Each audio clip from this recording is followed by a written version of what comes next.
Hello guys, welcome back to my YouTube channel. તો આજે હું ઘણા લાંબા સમય પછી એક નવી રેસીપી લઈને આવી છું। જો તમને આ વિડીયો ગમે તો વિડીયોને લાઇક કરીને ચેનલને સબસ્ક્રાઈબ કરજો અને સાથે સાથે બેલ આઇકન પ્રેસ કરજો। તો આજે આપણે બનાવીશું શીંગ પાક। જો તમને આ વિડીયો ગમે તો તમે પણ આ રેસીપી એકવાર જરૂરથી ટ્રાય કરજો। તો ચાલો જોઈ લઈએ રેસીપી। શીંગ આપણે લીધા છે 1 કિલો શીંગના સફેદ ફાડા અને ફોતરાનો ભાગ આપણે હટાવી દીધો છે અને સામે આપણે લીધી છે 500 ગ્રામ ખાંડ। હવે આપણે ગેસ ઉપર એક કડાઈ રાખશું અને એમાં શીંગ ફાડાને શેકી લઈશું। ગેસની જે આંચ છે એ આપણે એકદમ સ્લો રાખવાની છે અને આપણે થોડીક વાર સુધી આને શેકવાના છે। વધારે બળે એ રીતના આપણે નહીં શેકીએ। તો સ્લો આંચ ઉપર આપણે થોડીક વાર સુધી શેકશું। તો તમે જોઈ શકો છો કે પહેલાં કરતાં કલર થોડોક ચેન્જ થઈ ગયો છે અને શેકાઈ ગયેલાની શીંગ ફાડાની થોડી ખુશ્બુ પણ આવી રહી છે। તો હું તમને નજીક લાવી અને બતાવું તો તમને ખબર પડે કે આ રીતના શીંગ ફાડા આપણે શેકવાના છે। હવે શીંગ ફાડા ઠંડા થઈ ગયા છે અને આપણે હવે એને મિક્સરની જારમાં લઈ અને પીસી લેવાના છે। તો આ રીતે આપણે થોડા શીંગ ફાડાને પીસતા જવાના છે અને એક વાસણમાં ટ્રાન્સફર કરતો જવાનો છે પાવડર। તો આ રીતે આપણે બધા ફાડાને આ રીતના મિક્સરની જારમાં પીસી લીધા છે અને આવો પાવડર બનાવીને તૈયાર કરી લીધો છે। તો જે રીતે આપણે શીંગ ફાડા લીધા છે એ પ્રમાણમાં આપણે ખાંડ લીધી છે, કેમ કે 1 કિલો શીંગ ફાડા તો સામે 500 ગ્રામ ખાંડ આપણે જોઈએ। અને હવે આપણે ખાંડ ડૂબે એનાથી થોડુંક વધારે પાણી ઉમેરવાનું છે। તો મેં 1.5 કટોરી પાણી અહીંયા પર લીધું છે। આ માપનું તમારે ખાસ ધ્યાન રાખવાનું છે અને ચાસણી હવે આપણે તૈયાર કરવાની છે। તો ખાંડ ઓગળે ત્યાં સુધી આપણે સતત ચલાવતું રહેવાનું છે, જેથી કરીને કે ખાંડ જે છે એ તળિયે ચોંટે નહીં।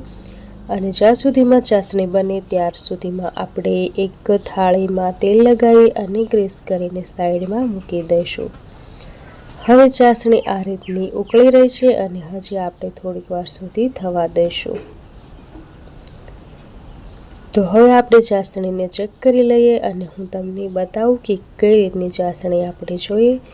તો આ એકદમ ચીપચીપી ચાસણી આપણી બને છે। આ પ્રકારની ચાસણી આપણે નથી જોતી। ચાસણી આપણે આ રીતની જોઈએ તો તમે તાર જોઈ શકો છો કે આ રીતનો તાર બને તો તમારે સમજવાનું કે શીંગ પાક માટે ચાસણી પરફેક્ટ બની છે।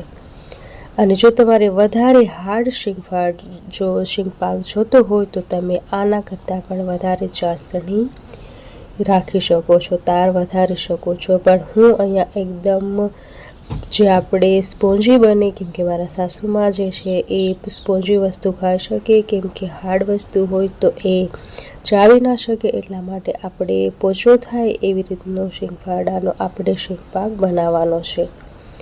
તો હવે આપણે આમાં શીંગ ફાડાનો પાવડર ઉમેરી અને મિક્સ કરવાનો છે। તો ચાસણી આપણે જે પ્રકારની બનાવી છે, જો તમારે એકદમ પોચો શીંગ પાક જોઈતો હોય તો તમે આ રીતનું જે છે આપણું શીંગનું તૈયાર કરેલું ઘોળ એ રાખી શકો છો। અને જો તમારે એકદમ કડક અને હાર્ડ જોઈતું હોય શીંગ ફાડાનું બટકું તો તમે ચાસણીને થોડીક વધારે તારવાળી બનાવી અને રાખી શકો છો। પણ હું અહીંયા પર એકદમ પોચો શીંગ પાક બનાવવા માંગુ છું, એટલા માટે આ બેટર જે છે એ ઢીલું છે અને આ રીતે આપણે હવે થાળીમાં પાથરી દીધું છે। તો 2 કલાક પછી તમે જોઈ શકો છો કે એકદમ ઢીલું બેટર આપણું જે હતું એ આ રીતનું જામી ગયું છે। અને હવે આપણે એમાં કટ લગાવી અને એના આપણે પીસ કરી લેવાના છે। તો જે પ્રકારના પીસ તમને ગમે એ રીતના તમે કરી શકો છો। તો તૈયાર છે આપણો સરસ મજાનો શીંગ પાક। તમને આ રેસીપી કેવી લાગી મને કમેન્ટ કરીને જરૂરથી જણાવજો અને જો વિડીયો ગમે તો તમારા ફ્રેન્ડ્સ અને ફેમિલીમાં શેર કરજો। ફરીથી મળીશું કોઈ અલગ અને નવી રેસીપીમાં। જો આ રેસીપી પસંદ આવી હોય તો તમે પણ એકવાર જરૂરથી ટ્રાય કરજો અને વિડીયો ગમે તો like, share and subscribe my channel. ફરીથી મળીશું નવી અને અલગ રેસીપીમાં। આવજો।